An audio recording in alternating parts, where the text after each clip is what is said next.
اور ان اہل کتاب میں سے بعض ایسے ہیں کہ کتاب تورات کو زبان مروڑ مروڑ کر پڑھتے ہیں تاکہ تم سمجھو کہ جو کچھ وہ پڑھتے ہیں کتاب میں سے ہے، حالانکہ وہ کتاب میں سے نہیں ہے، اور کہتے ہیں کہ وہ خدا کی طرف سے نازل ہوا ہے، حالانکہ وہ خدا کی طرف سے نازل نہیں ہوا، اور وہ خدا پر جھوٹ باندھتے ہیں جبکہ وہ جانتے ہیں۔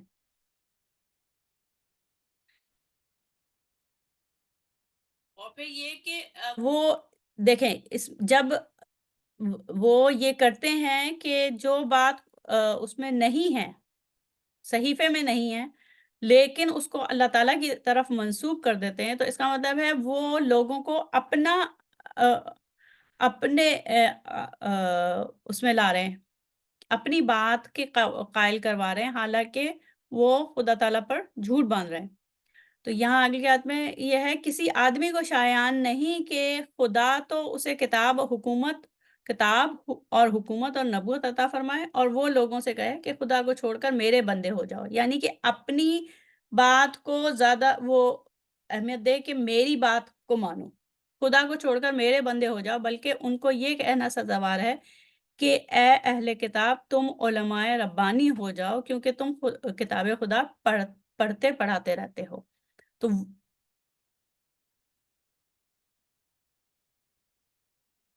اور ان کو یہ بھی نہیں کہنا چاہیے،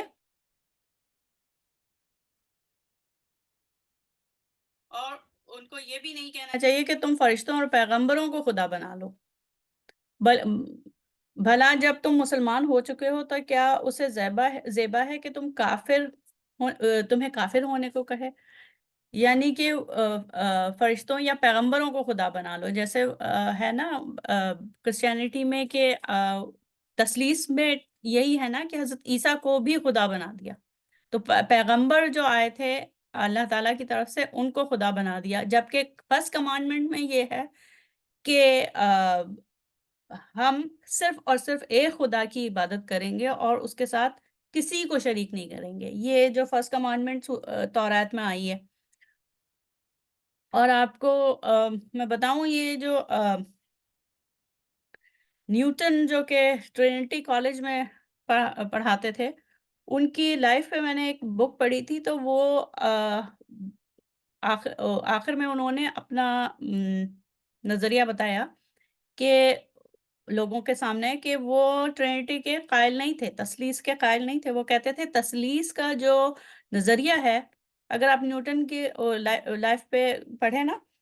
تو وہ اپنی زندگی کے آخر میں وہ مذہب کے متعلق بیان کرتے ہوئے کہتے تھے کہ تثلیث کے وہ قائل نہیں ہیں، کیونکہ تثلیث کا جو نظریہ ہے وہ فرسٹ کمانڈمنٹ سے ٹکراتا ہے۔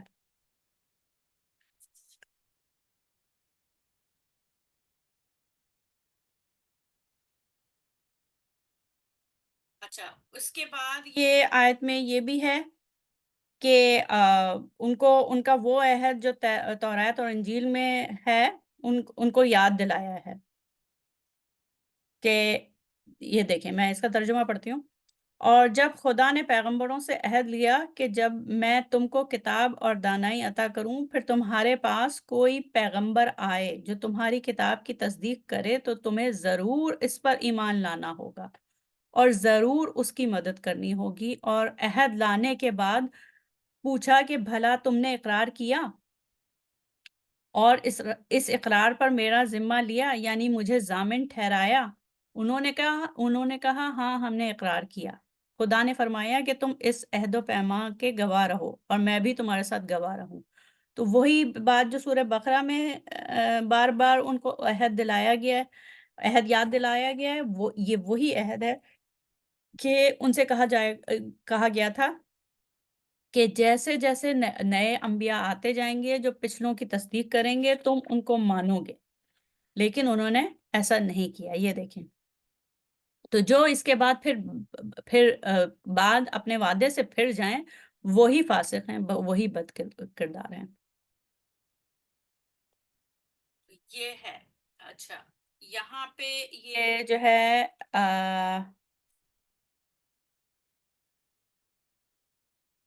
پھر اس کے بعد یہی ہے کہ آگے کی آیت جو 101 آیت تک یہ ہے